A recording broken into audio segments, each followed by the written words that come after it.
Bonsoir. Je suis tellement content que vous soyez là. Maxime Giroux, un de mes réalisateurs préférés, mais genre internationalement. Là. Je suis tellement content. Écoutez, c'est probablement la gêne, là, mais je parais super antipathique dès le début de l'épisode. Pourquoi? Je le corrige non-stop. Oh non! Qu'est-ce que j'ai fait? Il m'a dit Marc-André Forcier. Moi, j'ai dit André Forcier, mais son vrai nom, c'est Marc-André Forcier, comme un gros inculte. Je suis allé corriger un gars. Pas un gars, là.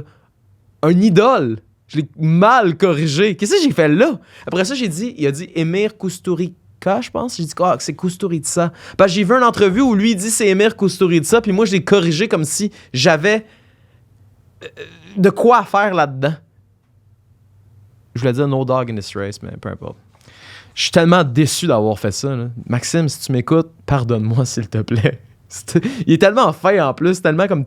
C'est quand même quelqu'un de réservé, tu sais, puis d'agréable. Ça a été mon deuxième invité. Il a joué au hockey avec Martin Saint-Louis. Puis moi, je le corrige à tour de bras comme si on m'a pas appris le respect. Je suis désolé. Je suis complètement désolé. Donc voilà. Est-ce qu'il y a quelque chose que j'oublie? Voilà, oui, à un certain point, il a fallu que je fasse du montage. Vous allez me dire, c'est catastrophique cette histoire-là, mais j'ai dit des choses que je regrettais. J'ai parlé de professeurs de l'UQAM, donc des professeurs que j'ai eus en théâtre, et je le regrette. Donc, j'ai fait du montage, et malheureusement, c'est du montage un peu malhabile, mais n'empêche que l'épisode se tient là, et vous allez en apprendre, en fait, sur Maxime Giroux amplement. Voilà, il nous parle de tous ses films. Il parle de Demain, on parle de Joe pour Jonathan, on parle de La Grande Noirceur, on parle aussi de Norbourg, on parle de Félix Séméra, on parle de l'ensemble du cinéma au Québec. C'est très philosophique, mais dans le bon sens du terme. On se pose des vraies bonnes questions sur le milieu québécois, sur le milieu des arts en général. Pourquoi il n'y a plus de grandes œuvres aujourd'hui? Pourquoi il n'y a plus d'œuvres majeures? Il nous parle aussi de ses prochains projets, donc c'est pour ça que je ne m'attendrai pas là-dessus. Mais vraiment, là, il est extrêmement passionné, travaillant. Il le dit lui-même, là, je suis très animal dans ma manière de travailler. Ce n'est pas un théoricien du cinéma, mais bien quelqu'un qui vit le cinéma, qui incarne le cinéma, qui incarne la passion du cinéma. Puis ça, c'est tout à son honneur, vraiment. Et ça me surprend pas qu'il est ami avec Martin Dubreuil. Vous allez voir ces épisodes-là, là, ça communique comme un charme ensemble. Là, vous voyez, là, j'ai dévoilé un des invités. Là. Hey, là, qu'est-ce que je viens de faire là? Hein? Mais bon, c'est la vie, quoi. Allez, bon épisode. Donc, dans 3, 2, 1.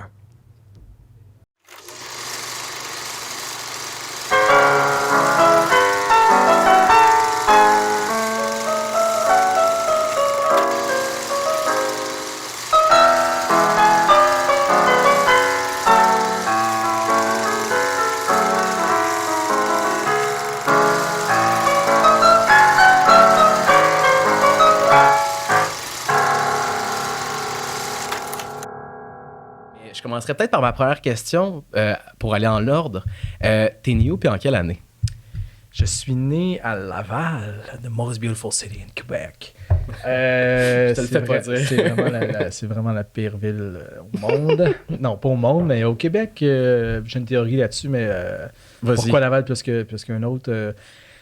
Je suis né en 1976 à Montréal, par contre, et on a rapidement déménagé à Laval. Donc, pour moi, mon enfance a été à Laval jusqu'à 17 ans, où j'ai déménagé à Montréal, dans Villeray, à une époque où Villeray était très différente. C'était vraiment... C'est un quartier populaire? Très, très, très populaire. Okay. Là, je veux dire, mon premier appartement, on était 3, c'était 350 $, donc 117-18 $ chaque par mois. Les temps changent. Tu vois le genre d'appartement. Et ça peut te dire à quel point je suis vieux. Je suis né en 76, donc j'ai aujourd'hui, en ce moment, 46 ans. Puis oui, bizarrement, quand j'avais 17 ans et que j'ai déménagé à Montréal, j'allais au cégep à Laval, en cinéma. OK. Parce que mes amis allaient au cégep à Laval, je viens d'Aval, et parce que je voulais aller en art et technologie des médias à Jonquière, c'était trop loin. Okay. Moi, je voulais j'étais pas vraiment intéressé par le cinéma, bien C'est ce que j'allais dire, c'était-tu pour faire du cinéma que... Non, je voulais être caméraman à Musique Plus. Musique Plus, Ok. c'est, je sais pas si... Ben oui. les gens, Moi, j'ai été la dernière frange qui a pu y goûter un peu, là, quand même. Avec les VJ, puis... C'est ça, exactement. C'était des VJ, puis c'était des vidéoclips, bien sûr, et ils recevaient des bands, et il y avait des caméramans qui filmaient de façon vraiment stupide, en faisant des obliques et je sais pas trop quoi, des caméras qui bougeaient. Et moi, j'étais plus intéressé par la musique que par le cinéma. En fait, le cinéma n'était pas du tout dans ma vie. Je jouais du drum, donc moi, c'est ça. C'était plus la musique qui m'intéressait. Donc, je voulais travailler à Musique Plus. Je suis allé en cinéma parce qu'il y avait des caméras, en fait. Et la première chose que j'ai fait, c'est je suis allé prendre les caméras qu'on pouvait louer et j'ai commencé à filmer des bands du Cégep Montmorency, du Cégep à Laval. Ouais. Genre à Cégep en spectacle, je refaisais des clips, des trucs comme ça. Donc, ça a vraiment été comme ça que j'ai commencé mon apprentissage cinématographique. Et là, j'ai découvert une chose que je savais inconsciemment, mais que j'ai découvert un cinéma qui me plaisait, c'est-à-dire un cinéma international, un cinéma qui était loin d'Hollywood, un cinéma... Le cinéma m'intéressait pas, en fait, parce que le cinéma qu'on nous proposait, c'était le cinéma hollywoodien. Ouais. Pas que je le détestais, c'était plutôt que je me reconnaissais pas là-dedans. Je comprends. Mais j'allais dire, t'as jamais pensé vouloir partir un band, faire partie d'un band? Oui, j'en ai eu. OK. C'est ça, me semblait aussi. Non, j'ai été drummer dans un band qui s'appelle Arcade Fire. Je sais pas si tu te souviens. Ben oui, absolument. Ben non, c'est une joke. OK. J'étais pour dire, je sais pas, peut-être... Des fois, ça arrive des histoires de même. Non, mais par contre, j'ai fait Quoi que ça de la marche pub. pas mathématiquement en termes de temps, je pense. Ben, c'est ça qui j'ai arrive. fait de la Je suis peut-être pub. pas vite. Non, mais moi, je fais de la pub depuis longtemps puis pour gagner ma vie. Puis j'avais fait une pub de Banque Nationale et le porte-parole, c'était le drummer de Arcade Fire. OK, parfait. Ça te donne une idée de vieux, combien je suis vieux. Exact. Donc mais le cinéma international. Cinéma international, c'est quoi le cinéma international? Ben, tu sais, à l'époque, moi, c'était la découverte d'Emir Kusturica. Ouais, ben. Et dans les deux films, il y avait des gens qui volaient. En fait, c'était Arizona Dream et Le Vent du Wyoming. Et il y avait des gens qui volaient dans le film. Il y avait une poésie. Tu sais, il y avait comme un genre de je sais pas, quelque chose qui était plus de l'ordre de la poésie que de l'ordre du spectacle, si je peux dire, malgré que c'était du spectacle aussi. Mais tu sais, c'est ça aussi, des fois, j'ai de la difficulté, tu sais, je trouvais ça intéressant. À un moment donné, Woody Allen parlait de Bergman, puis il disait... Woody Allen aussi. Allen, bien sûr, quand j'étais au cégep. Mais il disait c'est divertissant, un Bergman. Oui. Mais c'est pas un spectacle, c'est divertissant.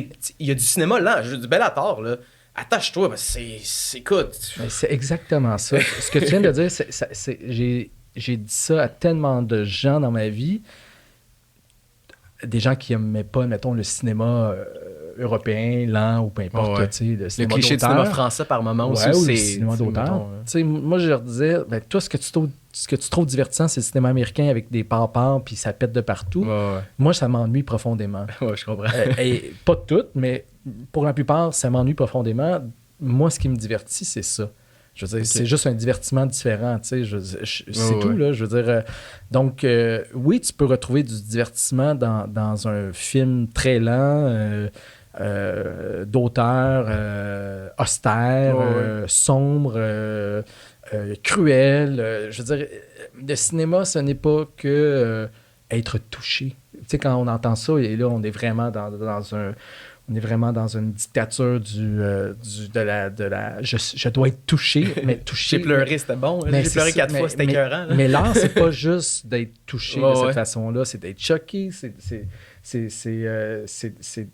d'être sur le cul, c'est d'être complètement mélangé dans quelque chose, perdu, puis d'être perdu, puis de pas trop savoir ce qui se passe, puis de travailler ton cerveau puis ton imaginaire, ça fait en sorte que c'est divertissant. Alors que quand on me donne des choses tout cuites, comme le cinéma américain le donnait dans les années 80, 90, 2000, et comme la télévision me le donne en ce moment, et comme le cinéma me le donne de plus en plus, ben ça devient de moins en moins intéressant. Moi, je dois avouer que une des raisons pourquoi le cinéma m'intéresse de moins en moins, et la télévision, c'est qu'on donne toute l'émotion, et là, on l'a dit, l'émotion. Je t'aime, je te déteste, je t'ai trompé. Il n'y a plus aucun mystère.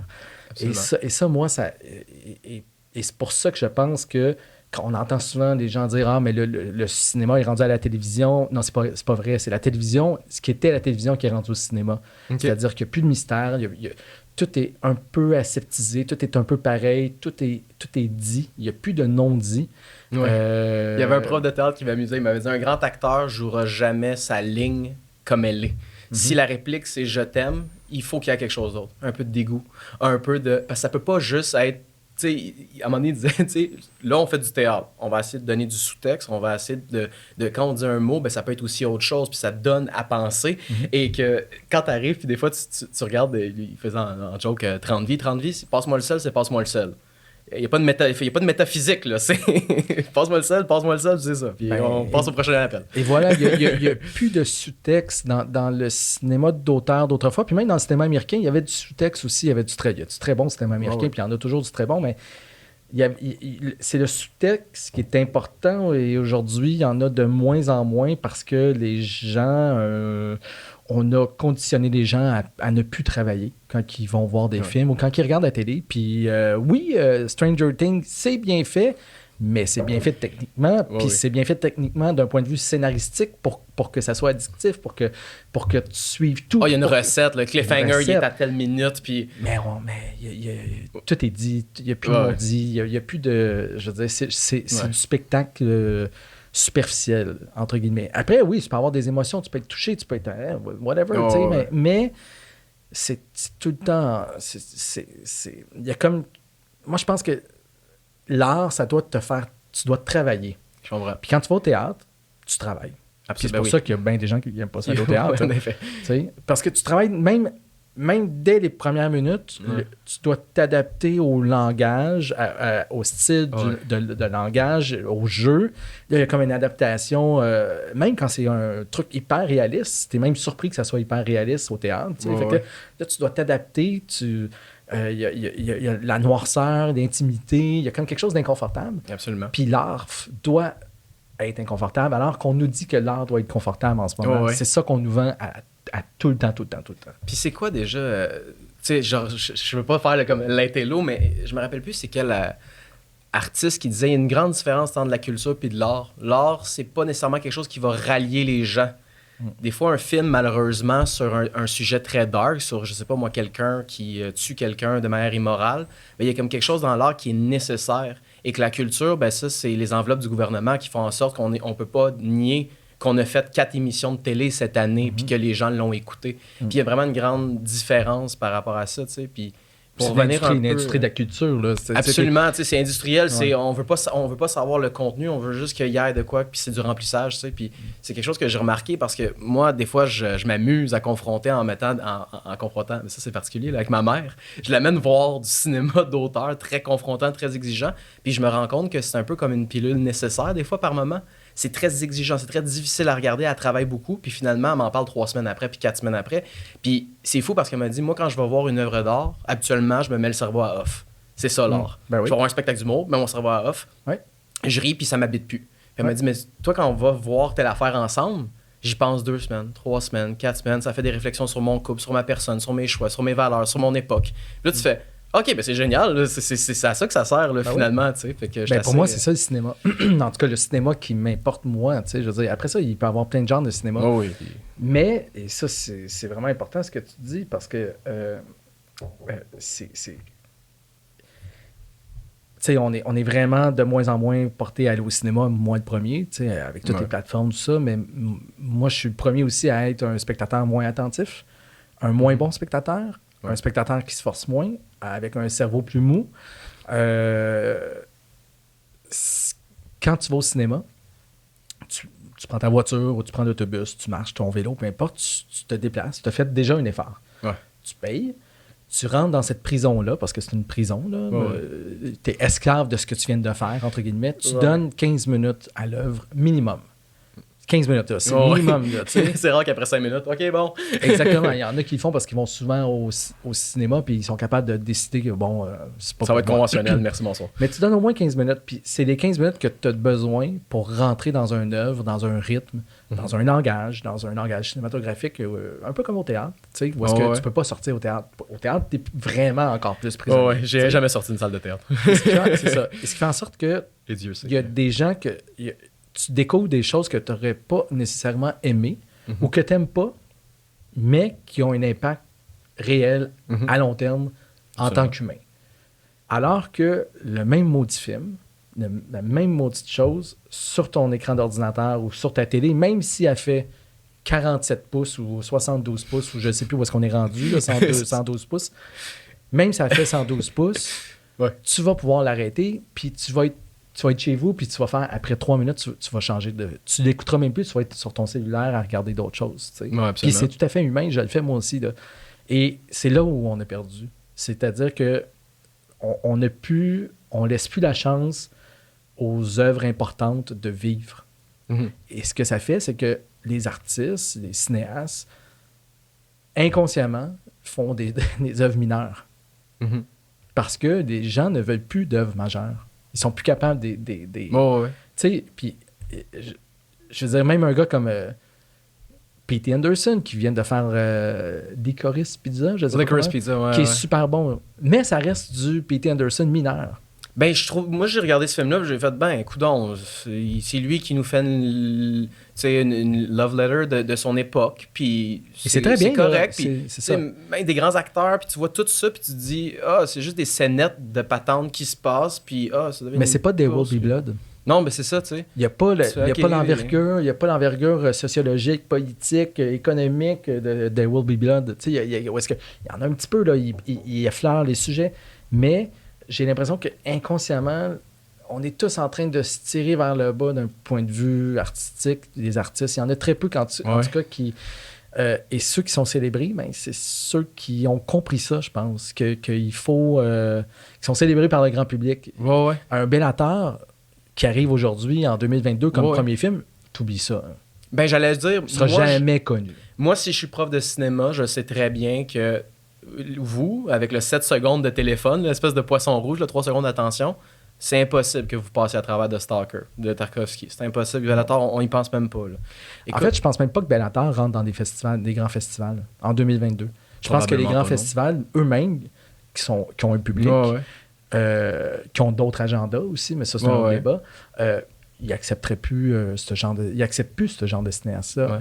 À moins que tu viennes d'un pays en voie de développement, tout ça, mais un genre de Bellator québécois, on dit ça n'existera plus, tu sais. Ben, on dit ça, mais tu sais, Denis Côté, il est conscient de ça, tu sais, quand il fait son cinéma, mais il fait, mettons, un film d'1h30 en sachant très bien que s'il en faisait un 2h15, ça serait plus difficile. La preuve, il accélère, ben, je suis pas sûr qu'il serait d'accord, mais il accélère son rythme un peu. Ben oui, moi, on accélère tout notre rythme. Moi aussi, je regardais ça, puis je suis comme son dernier, un été comme ça, que j'ai beaucoup apprécié, je me dis... OK, là, soudainement, là, les dialogues, OK, parfait, une prochaine scène, OK, super. Je trouve que ça déboule rapidement. Puis tu penses à ses premiers films, comme je sais pas, Elle veut le chaos. Tu fais, écoute, comparons le nombre de scènes, là, le nombre de plans. Il y a quoi? Il y a 25 plans pour 276? 100%. Puis c'est la même chose pour mon cinéma, moi aussi. Plus j'avance dans mes films, plus je découpe, plus c'est rythmé. Moi, je suis toujours là en train de dire, hey, là, je viens de faire un film rythmé, c'est mon film le plus rythmé, puis il y a toujours du monde pour me dire « Hey, c'est lent ton film, hein? C'est lent. » Tu sais, même Norbeau, hein, c'est un peu lent par contre. Hein? Tabarnouche, j'ai jamais eu autant de coupes dans un film que tous mes autres films ensemble. Tu sais.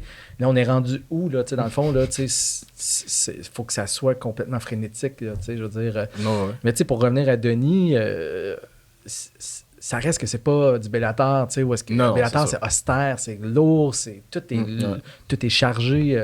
Denis, il y a toujours un pas à l'extérieur de son film qui qui nous regarde, le spectateur, qui se regarde, lui, je sais pas ce qu'on comprend. Il fait un film, mais en même temps, il est à l'extérieur de tout ça. Je dirais pas une ironie, mais...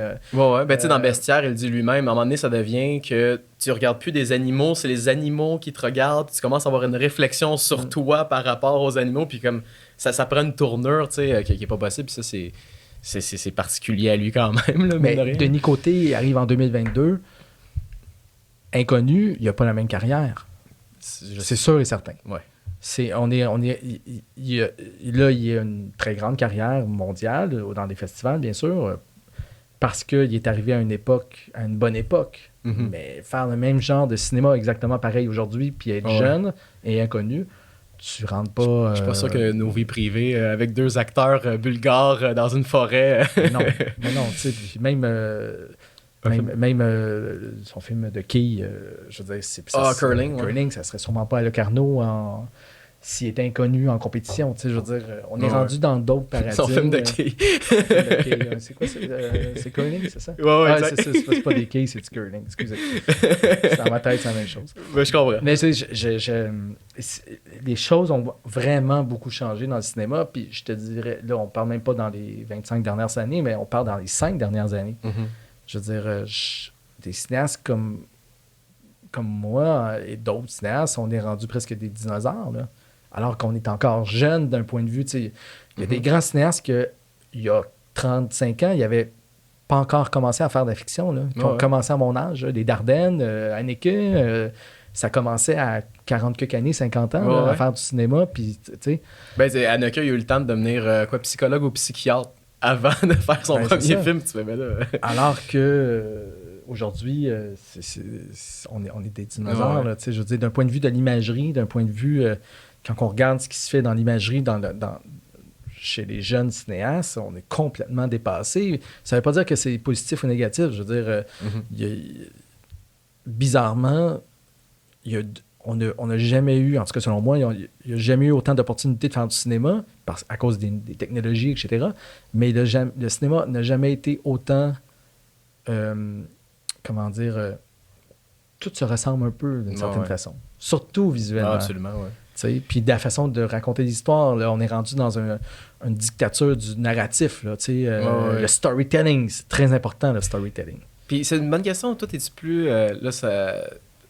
plot-driven ou character-driven? C'est comme quelqu'un quand il réfléchit en ces termes-là, me dire, moi, je construis autour plus des personnages, puis ensuite, il y a comme une espèce d'histoire qui émane de ça, ou tu fais plutôt l'inverse en me disant, j'ai une histoire, puis après ça, il faut que je trouve une manière de rendre mon personnage attachant, puis etc., etc.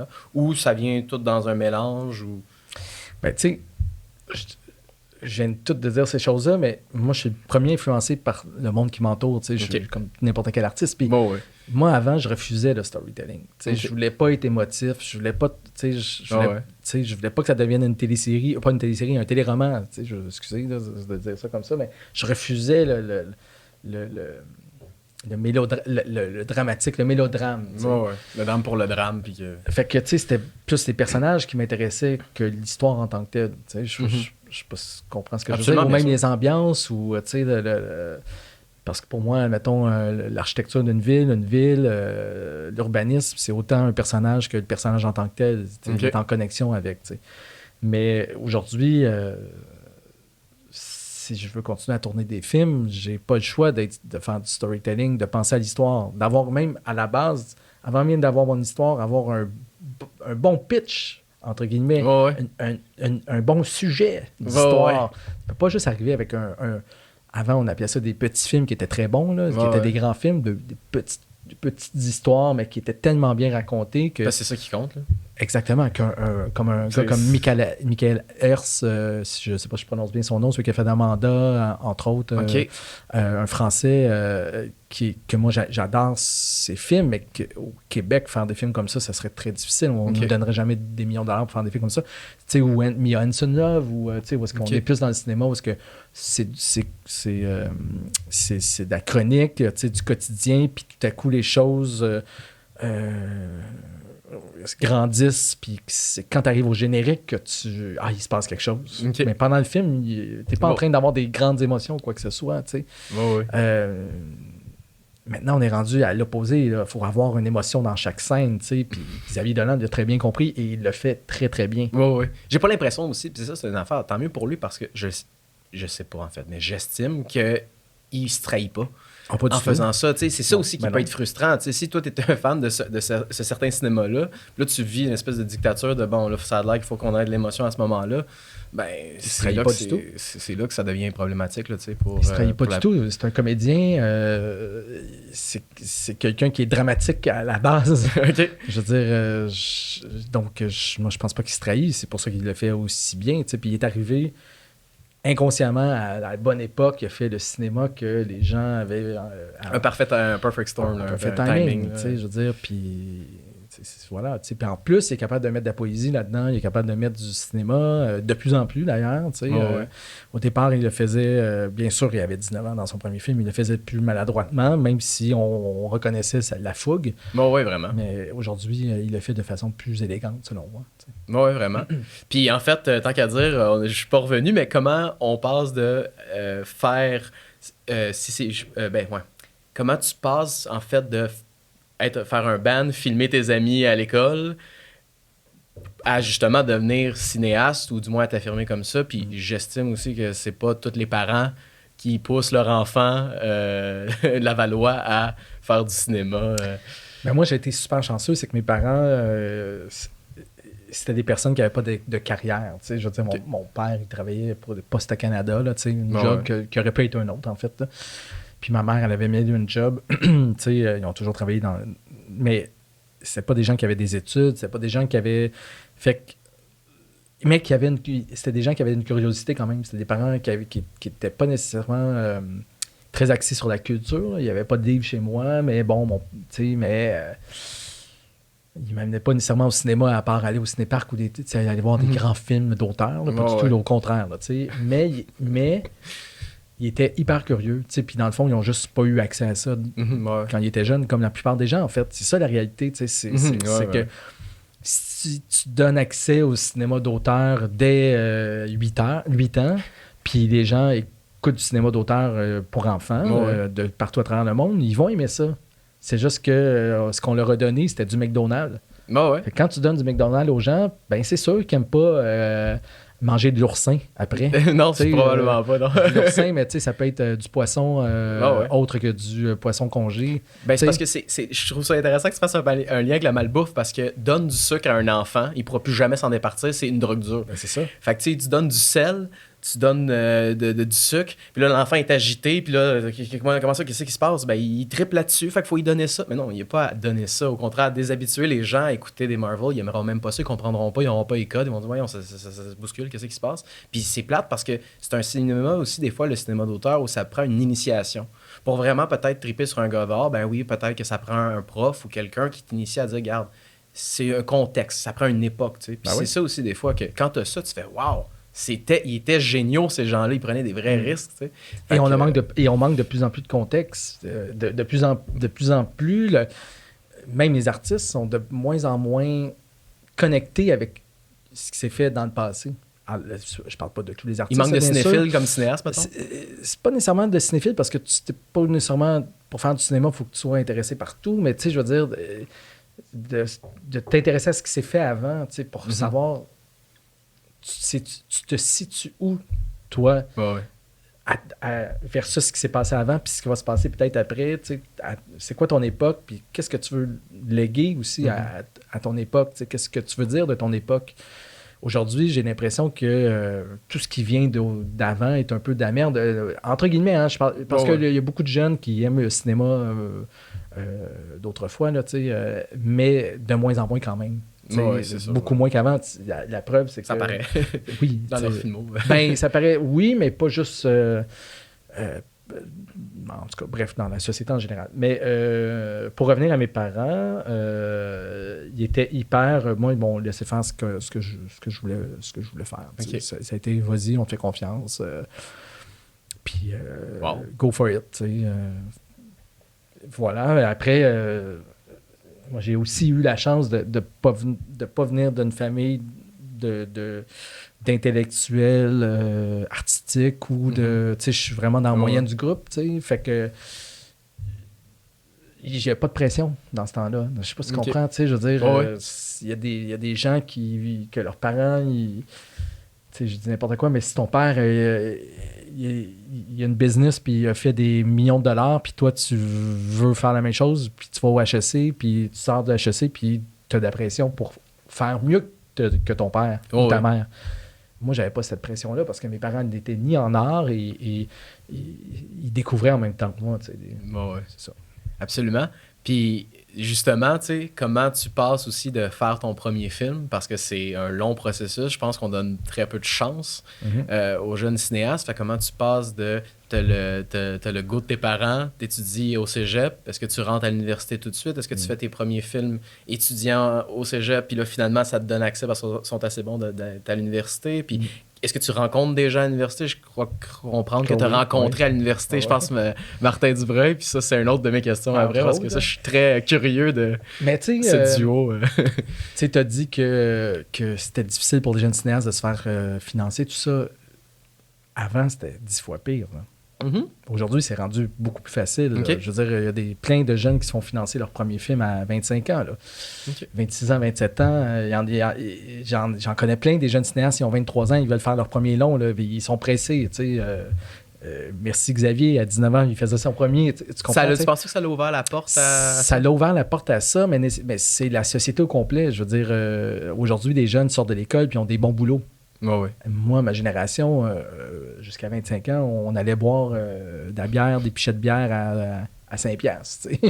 Puis un moment donné, il va peut-être avoir une job un moment donné parce que... il va prendre sa retraite. Oui, c'est ça. Mais il y avait pas mais c'était super cool. Il n'y en avait pas de pression dans nous autres. Aujourd'hui, il y a beaucoup plus de pression. T'as pas de maison, t'as 24. Fait que c'est ça. Moi, je pensais pas avant 30 ans à m'acheter quelque chose. Non. Mais donc, c'était beaucoup plus compliqué arriver à faire un long métrage à l'époque parce qu'il y avait beaucoup moins d'opportunités. Si tu voulais faire un film, c'était en 35 mm. Je veux dire, ça coûtait cher. C'était des millions de dollars. C'était pas, aujourd'hui, tu peux faire un film avec 200 000. En tout cas, bref. Fait que je suis allé à Concordia. En cinéma au cégep, étant donné que je pense que je suis un fonceur dans la vie. Là, c'est peut-être mon côté... je sais pas joindre, je pense que je suis un fonceur, fait que j'en faisais peut-être un petit peu plus que les autres au cégep. Je comprends. Donc, je filmais, je faisais des clips, je faisais des courts-métrages, même si on me demandait pas de les faire pour des codes. Je pense qu'il y a bien du monde au cégep qui sont là, ne savent pas trop quoi faire. Fait que moi, je suis rentré, j'ai gagné des prix à l'intercollégial. Je suis rentré très facilement, entre guillemets, à Concordia, alors que c'est super contingenté, supposément. Moi, c'était pas mes notes, c'était mes films. Je suis rentré à Concordia.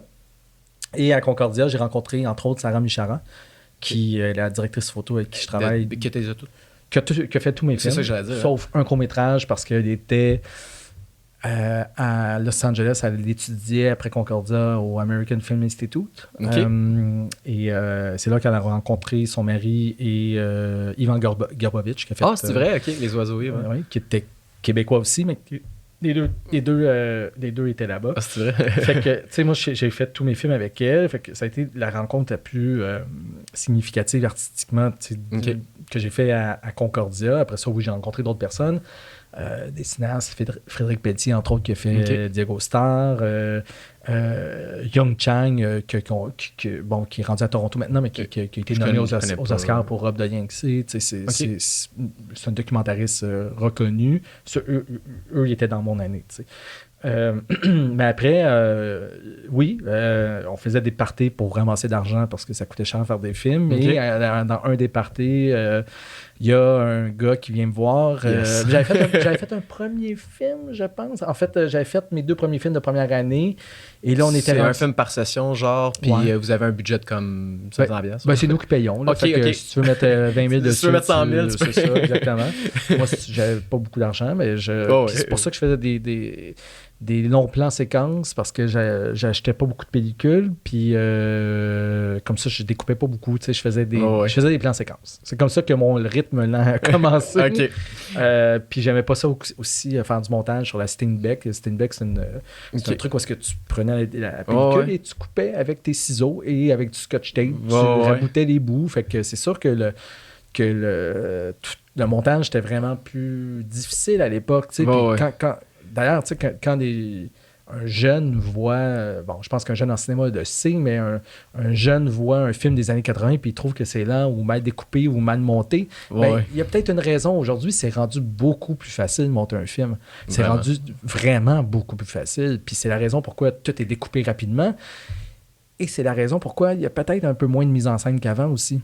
Parce que les gens, ils pensaient sur le plateau à la mise en scène. Exact. Aujourd'hui, on tourne à gauche, à droite, peu importe de n'importe quel côté, à la télé entre autres, puis on verra au montage. Le montage, en fait, ça a été... Le montage rapide a été, entre autres, inventé pour cacher les défauts. OK. Parce que quand tu plans... Tu peux faire plein de faux raccords, il n'y a pas de problème. Mais quand tu prends plein de plans à gauche, à droite, tu prends juste ce qu'il y a de bon de chacun des plans, puis tu mets ça ensemble. Si tu fais un plan séquence, il faut que toute ta shot soit bonne. Exact.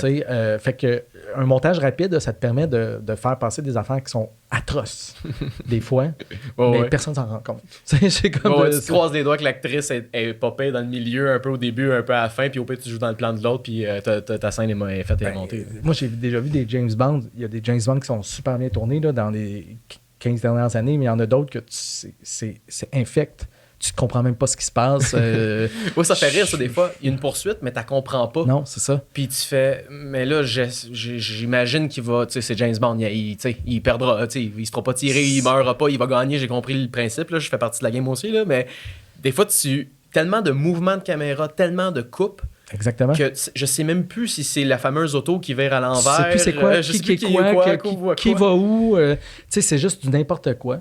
Mais ça va tellement vite que tu t'en rends pas. Il pourrait même pas avoir de continuité que je le saurais pas. Il n'y en a pas de continuité. Il est derrière, il est devant, finalement. Demain que c'est monté, ça va tellement vite, je le sais même plus. Là. Exactement. C'est pour ça qu'il y a quand même des très bons cinéastes que tu le vois. Là, la mise en scène, elle est pensée, elle est réfléchie, elle fonctionne bien. Tu sais, c'est ça. Il y en a qui sont un peu tout croche, puis il y en a d'autres que... Mais... Voilà. Fait qu'il y a un homme en trench coat qui vient de voir un party de Concordia. Ah oui, fait que là, la première année, je présente mes films à la fin d'année, là, tu sais, puis ça va bien, je pense que je gagne un prix, tout ça, puis... Tu penses que tu gagnes un prix? Je pense que oui. Okay. Puis Martin, prix de la mise en scène, quelque chose, mais genre, je sais pas. Puis Martin, il est là, dans la foule, parce qu'il a joué dans un des films d'un autre gars. OK. Et au party l'année d'après, Bénéfice, il vient parce que le gars est là. En question, l'autre cinéaste est là, puis lui, il vient, puis il me dit écoute, j'ai vu tous tes films l'an passé, c'est avec toi que je veux faire des films. Il me dit quelque chose comme ça, tu sais, à la façon d'un Martin Dubreuil. Puis j'ai fait ben oui, tu sais, je veux dire, tu regardes le gars, il a du charisme, il a une beauté en soi d'une certaine façon, je sais pas parce que c'est un pétard, parce qu'il a du charisme, parce que il a une présence, puis il dit qu'il veut absolument tourner dans mes films. Moi, je suis le premier comédien qui me dit ça dans ma vie, je fais comme... Chris Maison. De toute façon, je connais aucun autre comédien. Fait que yes sir, tu sais. Ça, c'est un problème, ça, de trouver des comédiens quand on étudie à l'université et on n'est pas en contact avec nécessairement des comédiens? Ben, oui, je veux dire, une des raisons pourquoi les films étudiants ont entre autres l'air de films étudiants, c'est parce que souvent, c'est tes amis qui jouent dans les films, c'est des comédiens qui sont pas vraiment des comédiens. T'étais pas pire à l'époque, Martin? Non, il était pas très bon. OK. Non, il a toujours été bon, en fait, Martin. OK. Martin a toujours été bon parce qu'il y a une gueule de cinéma. Okay. Il y a des très grands comédiens de théâtre qui sont pas bons au cinéma parce qu'ils n'ont pas de gueule de cinéma. Exact. Pour faire du cinéma, ça prend une gueule de cinéma. Puis Martin, oui, des fois, il n'a pas fait d'école. C'est un autodidacte. C'est un électron libre. Fait que des fois, il faut que tu l'encadres sur certains trucs. Mais il y a toujours quelque chose de vrai puis d'animal dans son jeu. Alors qu'il y en a d'autres qui sont hyper techniques, hyper bons, mais ça passe pas à la caméra. Tu sais, je veux dire, fait que c'est quoi un grand comédien finalement? Tu pourrais aller chercher quelqu'un sur le coin de la rue qui n'a jamais joué puis que ça va être incroyable. D'ailleurs, il y a des non-acteurs qui ont gagné des prix d'interprétation à Cannes. Là, tu sais, je veux dire. Absolument, ouais. Moi, je crois beaucoup en ça. Là, je veux dire, ce qui m'intéresse, c'est pas de travailler avec les grands comédiens, c'est de filmer une personne que j'ai envie de filmer, que je désire. Puis quand je parle de désir, je parle d'un désir cinématographique. Je comprends absolument, ben oui. Puis c'est pas tout le monde qui a ça. Après, oui, tu as des comédiens, j'ai travaillé avec des comédiens que c'est des machines. Je veux dire, qui ont travaillé sur des films, sur des séries, etc., que qui sont de grands comédiens et de cinéma, mais qui sont aussi des machines, tu sais, qui comprennent le texte, qui vont te l'amener plus loin, J'en profite parce que je sais que je voulais peut-être en parler plus tard, mais regarde, tant qu'à dire que c'est là, je prends la balle au bon, mais que justement, des machines un peu comme Romain Duris, t'avais l'air de dire, Reda Kateb, que c'est genre des acteurs que il n'y a pas de take qui est mauvaise, là. Tu sais, je veux dire, ils arrivent là, puis c'est tout le temps comme... C'est des vraies machines, là, tu sais. N'importe quoi qu'ils font, c'est comme, il y a une belle proposition, puis il est juste, puis il prend la lumière, puis c'est comme tout le temps, tout est bon, là, tu sais. Puis... Ben, tu sais, il y a une raison pourquoi ils sont rendus là, c'est que c'est des comédiens, eux et d'autres grands comédiens, très intelligents. Plus intelligents que moi. C'est-à-dire qu'ils vont au-delà de ce que moi, je pourrais donner. OK. Puis c'est ça que tu veux dans la vie en tant qu'artiste, tu veux ou cinéaste, tu veux t'entourer de gens qui sont meilleurs que toi et qui sont capables d'amener le texte plus loin, la mise en scène plus loin, le film plus loin. Et ces gars-là, où il y avait des comédiennes aussi avec qui j'ai travaillé, ils sont capables de ça. Et Martin Dubreuil, il est capable de ça d'une autre façon. Okay. C'est instinctif. Mais moi, je suis plus instinctif aussi. Martin et moi, on est plus dans le même genre de truc. On est des instinctifs, des animaux.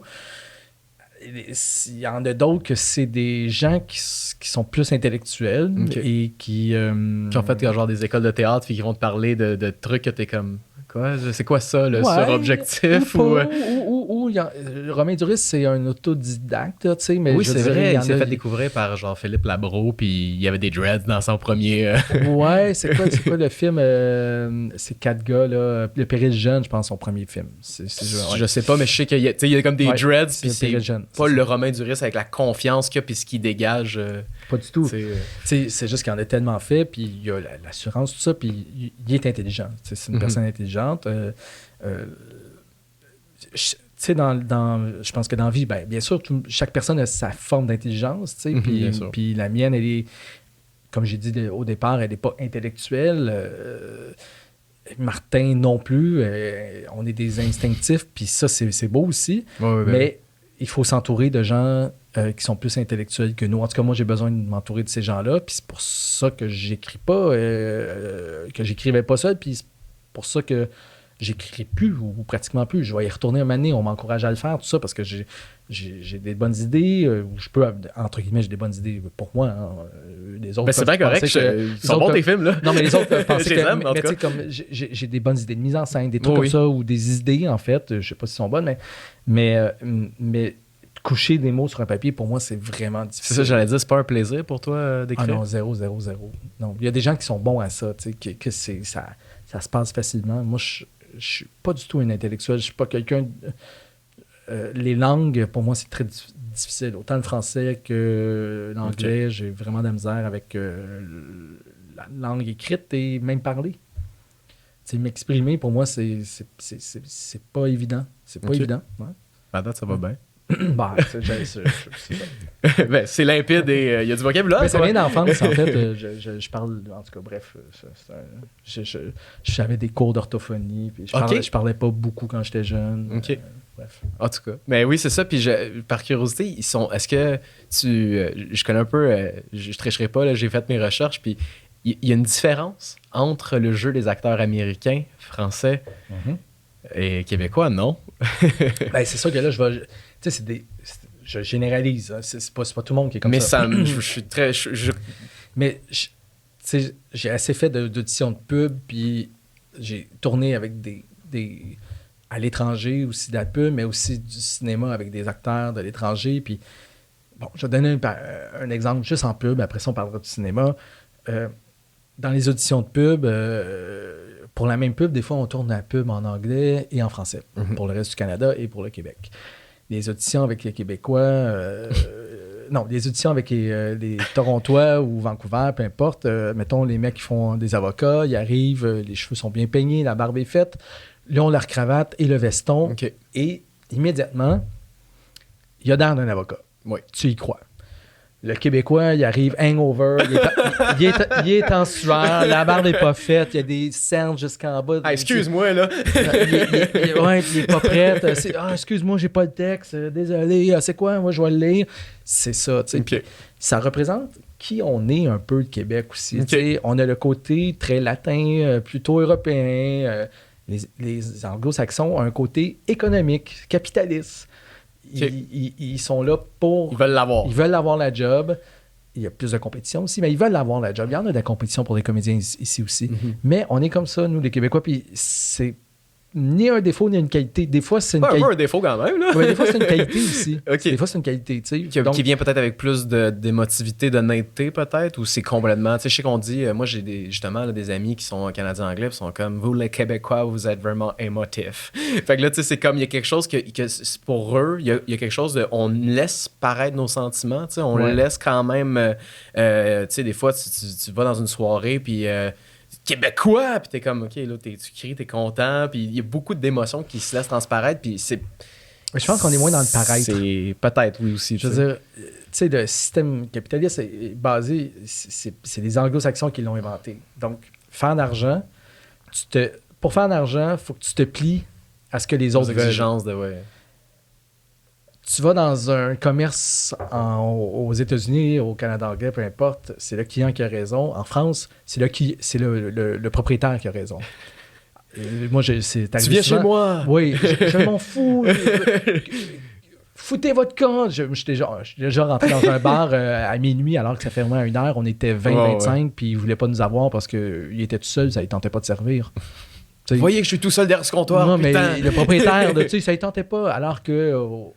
aux États-Unis, ils ne feraient jamais ça. Le client a raison.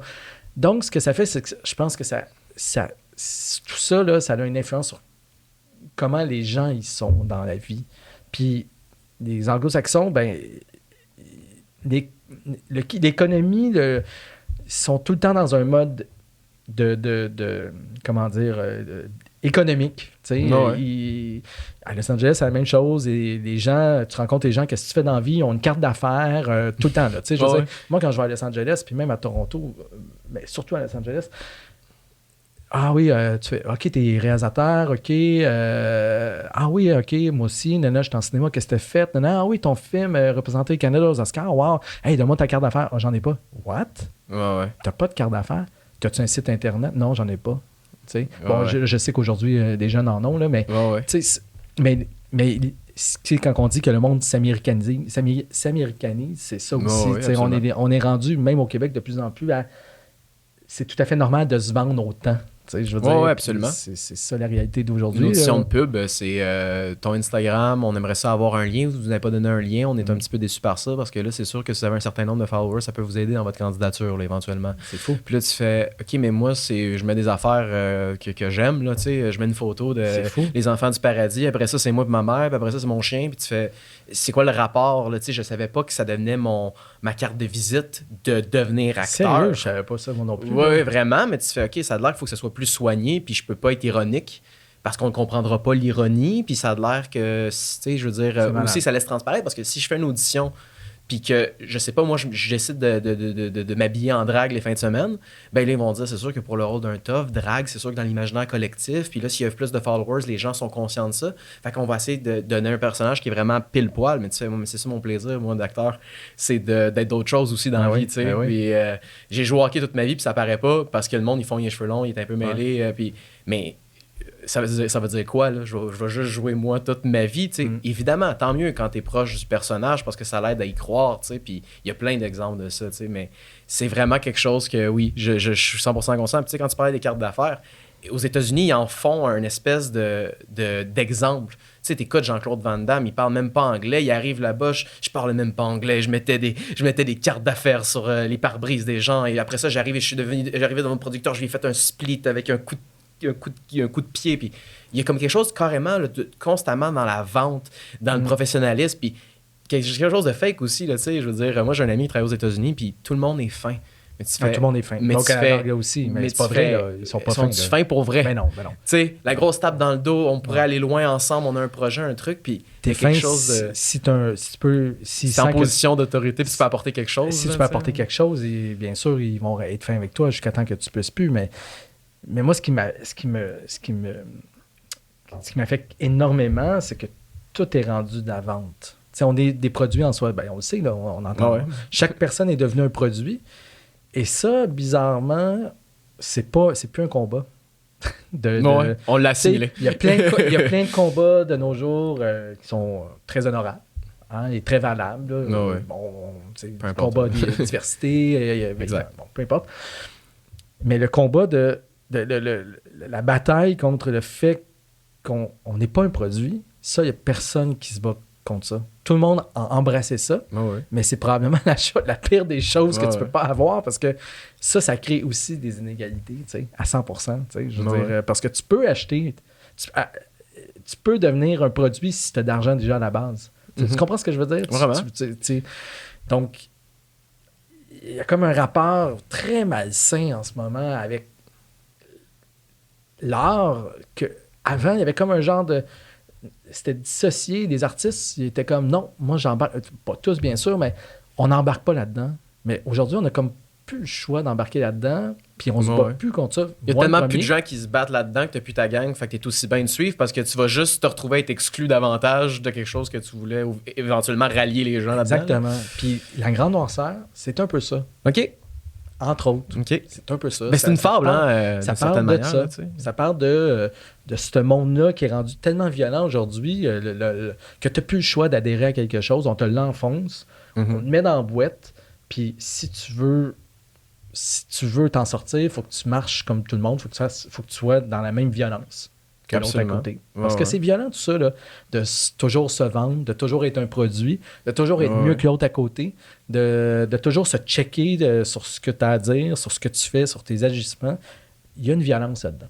C'est quand même important de savoir c'est quoi ton casting. Absolument. Parce que tu peux aussi aller, quand tu le connais, c'est comme dans la vie, là, je pense, quand tu sais qui t'es, tu peux aussi te surprendre toi-même puis aller ailleurs. Absolument. Ouais, ouais. Si tu sais pas t'es qui puis ce que tu représentes, oublie ça.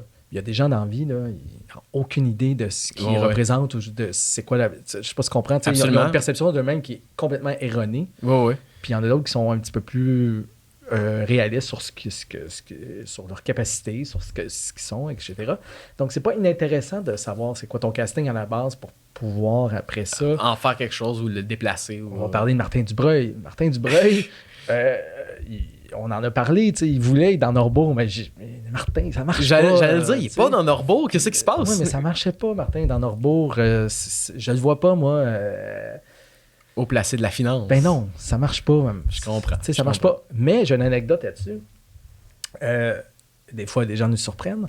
Martin, tu sais, on est plus proche du casting du sans-abri ou du voleur ou peu importe, tu sais, et un moment donné, je le croise sur du parc avec un veston, des petites lunettes, puis je dis, ben voyons, Martin, c'est donc bien drôle.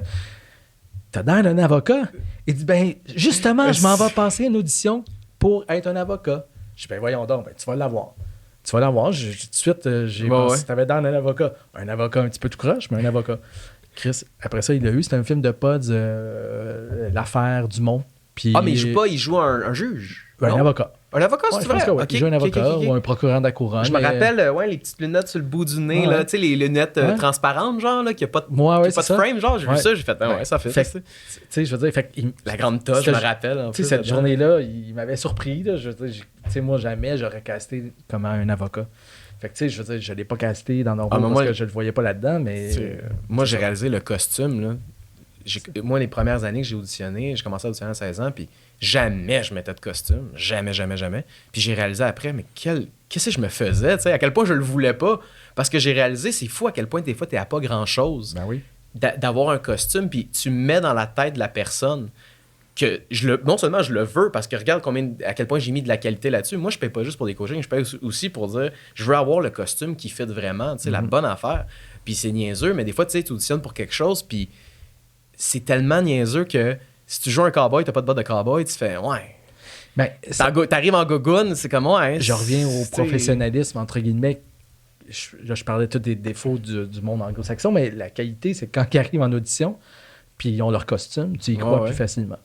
Oui, absolument. Puis tu forces un peu la main d'une certaine manière à la personne en disant oui, ça peut pas ne pas être lui. Écoute, on l'a vu. Puis à un moment donné, c'est comme à quel point, je comprends, là, aussi, tu veux pas prendre les gens pour des nonos en disant il sera pas capable d'imaginer que je suis en cowboy, là. Ouais, mais c'est aussi l'idée de dire, quand on l'a d'en face. C'est que l'affaire, là, c'est que ça, moi, cette affaire-là, ils sont pas capables d'imaginer, nanana. Nous, là, les réalisateurs, réalisatrices, on envoie beaucoup des comédiens en audition, ou on n'en voit pas beaucoup, ou on fait juste regarder des autres trucs, puis on fait je veux travailler avec cette personne-là. Bon. Mais on est des petites bêtes insécures. C'est comme les comédiens, finalement. C'est comme n'importe quel artiste. T'sais. Fait que on a besoin d'être rassuré par le comédien, entre autres. Ouais. Puis si le comédien ne nous rassure pas, donc si on ne le voit pas, c'est très... inconsciemment, ça joue sur nous. T'sais. Alors que si le comédien arrive, puis là, il nous donne le personnage avec son costume, tout ça, ben oui. J'ai plus rien à faire, c'est ça, là. T'sais, ça marche. Exact. Fait que moi, quand j'entends dire les gens sont pas capables de s'imaginer, ben c'est normal qu'on soit pas capable de s'imaginer d'une certaine façon. C'est aussi... On est complètement insécure, nous autres aussi. Je veux dire, on pourrait dire la même chose des comédiens qui sont pas capables de s'imaginer le film quand on essaie de le... Absolument. Tu sais, je veux dire, t'es pas capable d'imaginer le film? Ben c'est normal. C'est écrit dans le scénario. Il y a juste moi qui l'a dans la tête. Puis même moi, je l'ai à 100%... Je l'ai pas à 100% dans la tête. Je veux dire, moi, les réalisateurs qui me disent c'est exactement le film que je voulais faire. Au Québec, oublie ça. Je veux dire, on n'a pas assez d'argent, on n'a pas assez de temps, on n'a pas assez pour faire. C'est quoi le plus grand... C'est qui disait ça? Le plus grand talent d'un réalisateur au Québec, c'est d'être inventif parce que jamais, au grand jamais, tu vas être capable de faire la scène telle quelle. Comme tu l'avais imaginé. Fait que tu as besoin d'être intuitif et d'être capable de te revirer sur un de scène parce que... On parlait de ça justement pour les auditions, ça me fait rire parce que là, ça fait longtemps de ça, mais à un moment donné, j'ai passé une audition, mais je me rendais compte que on faisait faire l'audition, mais j'avais pas plus de notes dans le jeu. Mais il y avait quelque chose qui buguait au niveau de la confiance avec la personnalité un peu. De dire, OK, est-ce que cette personne-là va être capable de prendre autant de journées de tournage, d'arriver à l'heure, de vraiment... La première take, c'est quasiment là, l'espèce de one take là, qui nous permet de sauver du temps. Puis j'ai réalisé que ce qu'ils testaient, c'était plus la personnalité en audition, en se disant, des fois, ils te font auditionner. Puis je me rappelle, à un moment donné, c'est comme ils me font auditionner, puis c'était comme 20 jours de tournage, mais j'ai jamais... tourné, puis on me donne, ça serait salut 20 jours. Tu fais OK, tabarnouche. Fait que ce qui testait, grosse responsabilité. Exact. Puis tu sais, même moi, je l'ai pas eu, puis je me croisais les doigts, je me disais finalement c'est peut-être une bonne affaire, tu sais, d'arriver puis tu commences puis tu fais salut, on va te donner 20 jours, c'est un des personnages principaux, puis je me rendais compte de ça, c'est aussi de la personne, d'être capable de faire confiance à la personne. Tu sais, si la personne arrive, elle a son costume, elle connaît son texte sur le bout des doigts, puis elle, avant même que tu parles, « Hey, salut, j'ai une idée, j'ai pensé à ça pour la scène, puis telle affaire. » C'est sûr que ça te donne un petit peu plus confiance que quelqu'un qui fait « C'est sûr, j'ai pas mon costume, là, mais imaginez, si j'ai mes lunettes, là, ça serait malade, là, tu sais. » Effectivement, sûrement que c'est ça qu'il faisait. Moi, je l'ai fait souvent, là, tu sais, je veux dire, en audition, c'était... Oui, je faisais faire des scènes, puis tu sais tout de suite si ça marche pas, mais tu vas plus loin que ça, tu essaies de voir si tu es capable de collaborer avec cette personne-là, si ça va être capable de prendre les directives, les critiques, ça va être... Il y a des gens, ils rentrent en audition, puis après 5 minutes, tu fais comme « Oh, je suis plus capable après 5 minutes, parce que je serais pas capable pendant 20 jours. » Puis c'est quoi qui fait qu'après 5 minutes, tu le sais parce qu'ils ont un discours par rapport à ton film ou... Non, ben, tu sais, je pense que chaque réalisateur, réalisatrice a des choses qui l'agacent. Moi, ce qui m'agace, c'est quand les comédiens essayent trop de me charmer. Je comprends. Dans le jeu ou dans le dialogue? Là, la avant? Personne. Pas dans le jeu. La personne, c'est-à-dire que moi, quand je vais faire un film, je suis là pour travailler. Je suis pas là pour me faire dire que je suis bon, je suis beau, puis je suis pas là pour te dire que t'es bon, t'es il y a dit ça de même. Hein? Il y a dit ça des fois. Non, mais c'est pas dit comme ça, mais tu comprends ce que je veux dire. C'est du léchage, on s'entend, tu comprends. Il y en a beaucoup qui font ça, là, je veux dire. Mais il y en a qui aiment ça. Il y en a qui aiment ça. Les réalisateurs qui sont sensibles à ça. Oui, ben moi je pense que je pense qu'en général, une des grandes forces des comédiens qui réalisent, c'est ça aussi. C'est d'être capable de rassurer les comédiens qui ont besoin d'être rassurés en « Hey, t'es bonne, on s'aime, wouh! » Tu sais, puis d'avoir... Moi, je suis plutôt froid.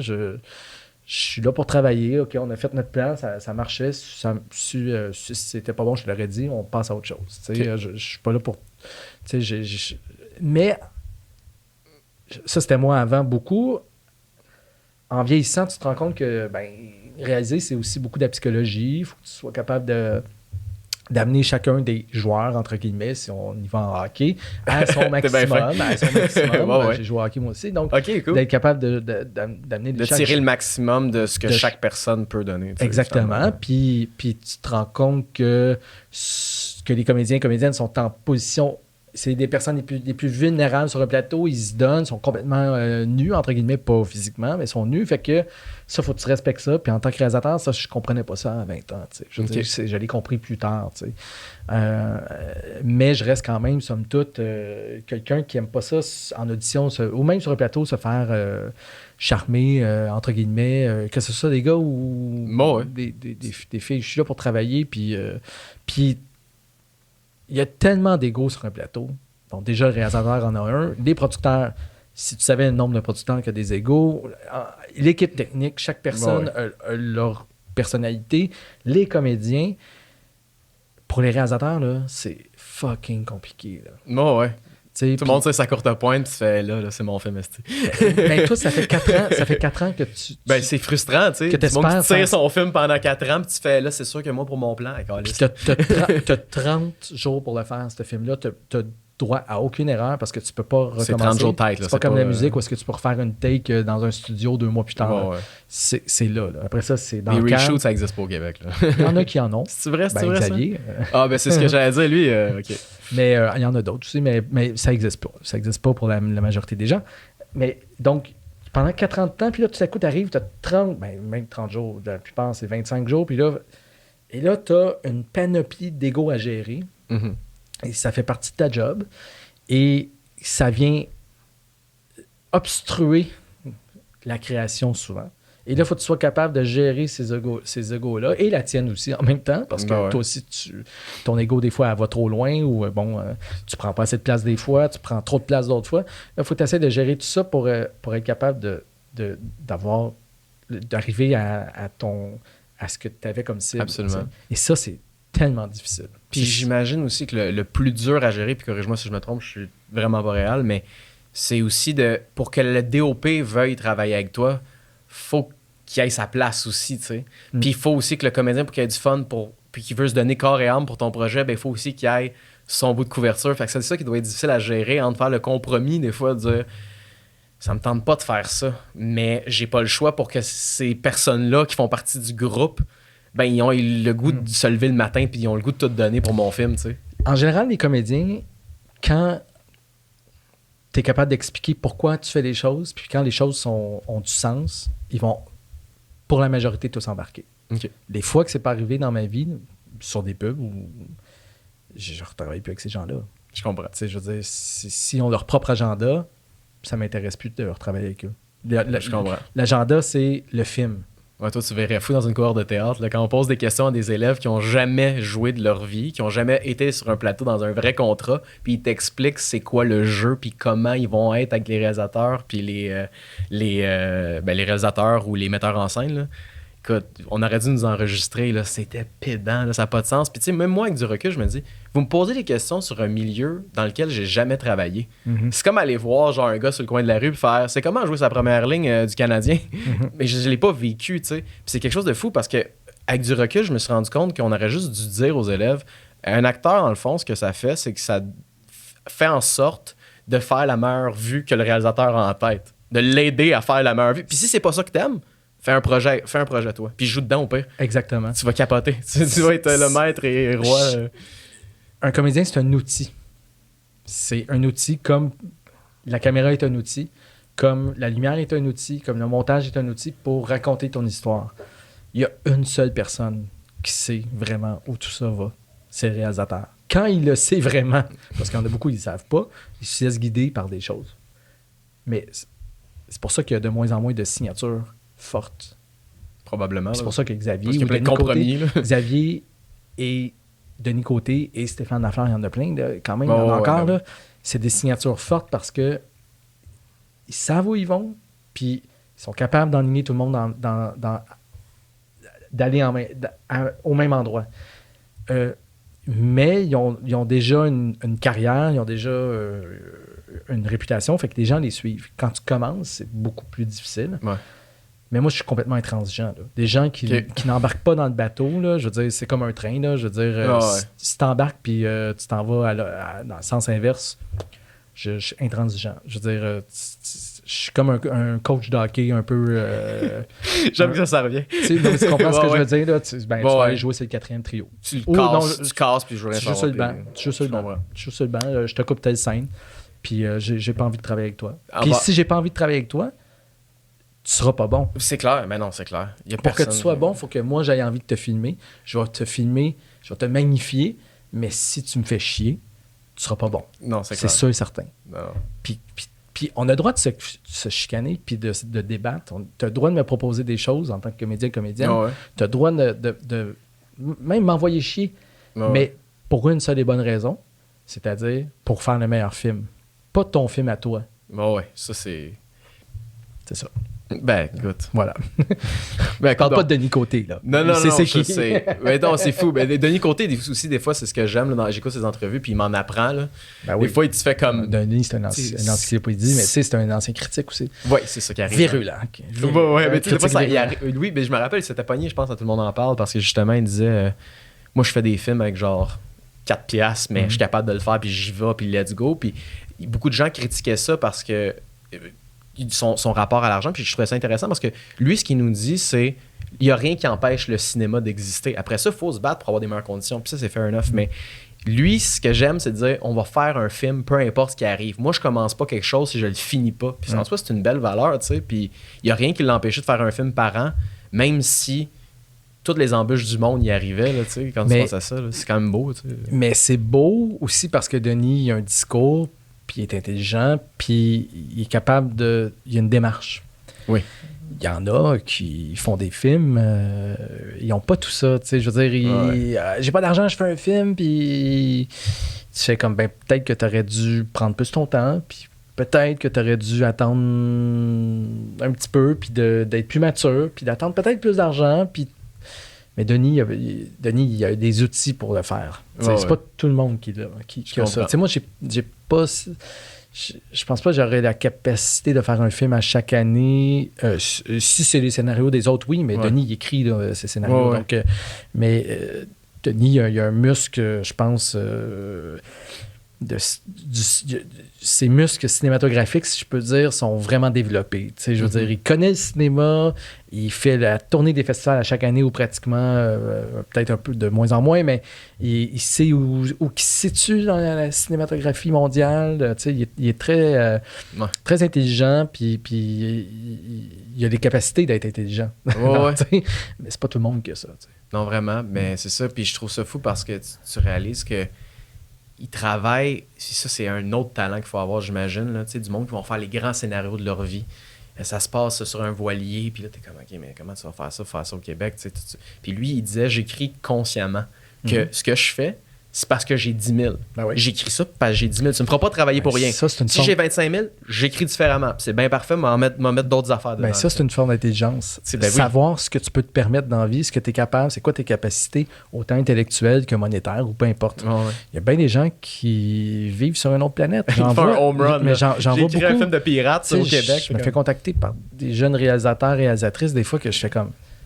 Sérieux, ça marche. Tu sais, je veux dire, essaye, puis il faut que tu aies des rêves, parce que des fois, ça marche. Xavier, à 19 ans, tout le monde riait de lui, probablement.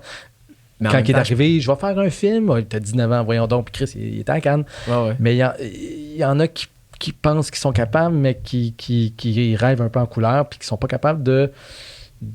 Tu sais, être un réalisateur, c'est aussi d'avoir le sens de la logique aussi.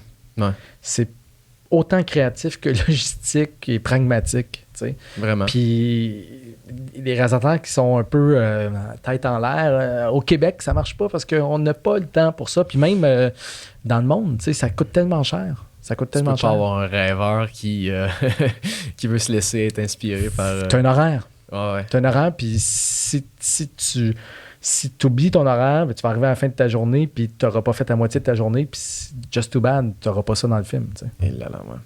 Bon, ben écoute, je te propose, je l'avais pas fait pour le dernier invité, mais de plugger ce que tu fais prochainement, etc. Puis j'ai rien à plugger, mais bien franchement. Mais pas nécessairement, tu sais, dans un sens de plugger quelque chose, faire de l'argent, mais juste plugger dans le sens, tu sais, c'est quoi tes prochains projets, si tu souhaites en parler. Oui. Puis, ou pas, visiblement, mais non, mais tu peux... Non, je sais pas, j'ai pas de la misère à me vendre. Moi, tu sais, il y a des choses, je ne suis pas ma carrière. Je sais. Ouais. Hier, quelqu'un m'a Instagrammé qu'il avait acheté le DVD de Norbourg en Espagne. OK. Je savais même pas que le film était sorti en Espagne. Ah, c'est vrai? Okay. J'étais même pas au courant. Je suis pas mais tu touches à de l'argent de ça? Ou... Puis, non, fait que t'es juste heureux quand ça rentre dans ton compte? Non, je touche pas à l'argent de ça. C'est vrai? Comment ça? C'est des distributeurs qui se vendent. C'est une économie, là, je veux dire. Non, je touche à rien de ça. Il faut que tu en vendes des DVD pour rembourser les distributeurs. Là, c'est comme en musique, là, c'est la même chose. Mais tout ça pour dire que oui, en fait, je fais un film, mon premier film en anglais. Parfait. Une coproduction canadienne, québécoise, américaine et européenne. L'été prochain, je tourne ça l'été prochain. Et c'est un trailer, qui a été écrit par un gars de Toronto. Parfait. Et c'est un film de genre. Donc, cool. Moi, un moment donné, après Félix et Mira, je me suis dit, je trouvais que Joe puis Demain, c'était pas mal le même film, d'une certaine façon, là, entre guillemets. Ils vont ensemble, d'une certaine manière. Ils vont ensemble. Après Félix et Mira, je me suis dit, c'est intéressant, je vais essayer de faire tout le temps un film différent. T'sais, après Félix et Mira, on m'a demandé de faire Félix et Mira 2, entre guillemets, là, une série avec des jeux fastidiques. J'ai dit non. Mais c'est pas... Puis j'essaie de faire, après ça, il y a eu La Grande Noirceur. Après ça, il y a eu... après Félix et Mira, il y a eu un scénario que j'ai pas été financé par Téléfilm et Sodec. Par Sodec, un film d'espionnage en Chine, c'était génial. Un film de genre, ça aurait été super, mais... Quoi? Oui, ils n'ont pas financé. Alors, j'ai quand même eu de la misère avec les institutions, sauf Téléfilm, ils m'ont un petit peu plus aidé. Maintenant, la Sodec, ils sont vraiment avec moi, mais pendant 10 ans, j'ai eu vraiment de la misère. Félix et Mira n'a pas été financé par la Sodec, entre autres. Puis après ça, même si Félix et Mira a fait le tour du monde, a gagné le meilleur scénario au Gala du cinéma québécois et le prix du meilleur film. Mais TIFF, c'est meilleur film canadien. C'est ça. On ne s'est pas fait financer par la Sodec après. Ça va prendre quoi? Je sais pas. Mais bref, tout ça pour dire que j'essaie de faire un film toujours des films différents. Je comprends. Mais ça paraît visiblement. Là. Et c'est ma curiosité du cinéma aussi sur le. Je veux pas refaire 2 fois le même film. Je comprends. Fait que le prochain film, c'était vraiment un film de genre, là, avec des guns, puis de la mafia, puis des policiers corrompus, puis toute la patente. Puis on parle d'un film de combien de temps? À peu près 2 heures certains? 1h30 à peu près. 1h30, OK. 1h35. C'est un film, c'est un genre de... Ça sera pas ça, mais c'est un genre de Good Time des frères Safdie. Là, ça se passe sur 24 heures. C'est entre ça, puis... c'est un film de genre. Là. You Were Not Really There. Là, You Were Never Really There de Dave Ramsey avec Joaquin Phoenix. C'est un mélange entre les deux. Là, c'est des films qui communiquent ensemble. Là, puis, fait que je suis vraiment... Je trouve que... Fait que c'est complètement quelque chose qui... Moi, si tu m'avais dit il y a 10 ans, hey, tu vas faire un film comme ça, j'aurais fait jamais de la vie, ça m'intéresse pas. Ah, c'est vrai? Mais c'est ça qui m'excite maintenant, que je suis comme... De trouver ton fun dans quelque chose que préalablement, tu fais « Wow, il faut pas à quel point ça me tente de faire ça. » Oui, parce que le moteur de la raison pourquoi à peu près tous mes films, ça a toujours été sur des sujets que je ne comprenais pas, que je n'étais pas capable de... Des choses que je comprenais pas puis je voulais comprendre. La banlieue, les jeux fastidiques, le monde financier, le système capitaliste, peu importe. Parfait. Là, c'est un monde que je comprends pas, qui à la base, c'est du cinéma que j'aurais jamais voulu faire. Mais là, tout à coup, j'ai cette curiosité-là, puis j'ai ce désir de l'apprivoiser, puis de le faire à ma façon, entre guillemets. Tu sais. Puis, fait que j'ai ça. L'été prochain, puis je développe un projet avec Métafilm. Ça, c'est pas avec Métafilm, mais Métafilm avec qui j'ai fait mes autres films. Sur une histoire vraie sur deux mecs québécois en Pologne dans les années 80 qui sont allés interviewer un pasteur qui était un dissident du régime de Ceausescu. OK. Et c'est une histoire vraie. Et parce qu'ils l'ont interviewé et ça a passé à la télévision hongroise, c'est un peu un des débuts, le déclencheur de la révolution en Pologne et qui a fait en sorte que le dictateur a été tiré. Donc, le changement. Donc, c'est 2 Québécois qui ne savaient pas trop dans quoi ils s'embarquaient. Ils savaient, mais ils ne savaient pas trop. Okay. Puis c'est presque un film d'espionnage, un film qui se passe dans un ère communiste. 2 Québécois un peu naïfs très intelligents, mais qui se sont embarqués dans une histoire pas possible avec des espions qui poursuivent. Puis tu tombes dessus en Hongrie. Ouais, en Hongrie, en Roumanie, puis au Québec. Puis c'est super intéressant. C'est comme on n'a jamais vu ce genre de film-là. On n'a même pas idée que ça existe, que cette histoire-là existe au Québec. Aucune idée. C'est quand même quelque chose de grandiose, mine de rien. Là, ouais. Mais ça a changé l'histoire de la Pologne. Je veux dire, bien sûr, le dictateur, ça serait fait tirer pareil un jour ou l'autre, mais ça a été un des déclencheurs. Je comprends. Ouais. Puis ça, c'est pour 2020. Ça, à peu près, parce qu'on dépose, on l'espère déposer au mois d'août. Le temps d'être financé, on pense que ça va être 3 dépôts, donc 1 an et demi à se faire financer, 2 ans à se faire financer. Donc, dans 3 ans. Ouais. C'est ça. D'accord. Donc, un film cette année, puis 2 ans plus tard, un autre film. Un tournage cette année, donc il va sortir en 2024. Génial. Puis un autre qui va sortir en 2026. C'est long faire des films. Oui. Ben écoute, bonne chance. Merci. J'ai vraiment, vraiment hâte de regarder ça. Fait que, puis aussi, en terminant, merci énormément d'avoir accepté.